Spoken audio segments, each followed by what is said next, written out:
Summary: a young couple discovers their new home is occupied by a malevolent entity that feeds on their deepest fears. Mike and Sarah were ecstatic when they bought their first house, an old Victorian mansion, nestled in a quiet corner of town. They were oblivious to the unspoken whispers that surrounded the mansion's dank, muted walls, carrying tales of strange occurrences and eerie sightings over the years. Their excitement soon turned to dread as they started to experience inexplicable events. Sarah was the first to notice that things were amiss. She'd set down something, look away for a moment, and find it missing when she looked back. At first, they laughed it off, blaming it on their forgetfulness. But then, things escalated. Their dog, Max, who had been their cheerful companion, became anxious and skittish, refusing to enter certain rooms.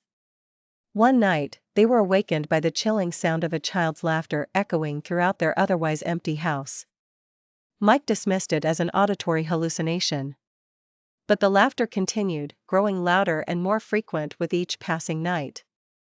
What was more terrifying was the sensation of being watched, a prickling chill that would creep up their spines at random moments. One evening, during a raging thunderstorm, the lights in the house flickered and went out. In the dim light, a horrifying sight awaited them. Shadows moved against the walls, morphing into grotesque figures that seemed to dance in the darkness. Sarah screamed, grabbing Mike's arm. The chilling laughter filled the house again, now accompanied by a soft, whispering voice.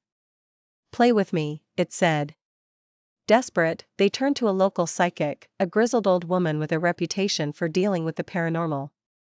She told them of a malevolent spirit that resided within the house, a spirit that fed on fear and grew stronger with each passing day. It was the unseen tenant, a relic from a forgotten tragedy that had tainted the house forever. Mike and Sarah were gripped by terror, trapped in their own home, their dreams shattered by the unseen tenant residing in the darkness. What once was their safe haven now resembled a haunted house from a nightmare. The unseen tenant ruled their lives, feeding on their fear and twisting their reality. It was a tale of horror, a reminder that some places hold on to their pasts tighter than others, refusing to let go of the darkness that once consumed them. Will they ever escape, or will they become permanent residents of their haunted dwelling, succumbing to the eternal reign of the unseen tenant? Only the echoing silence of the mansion knows the answer.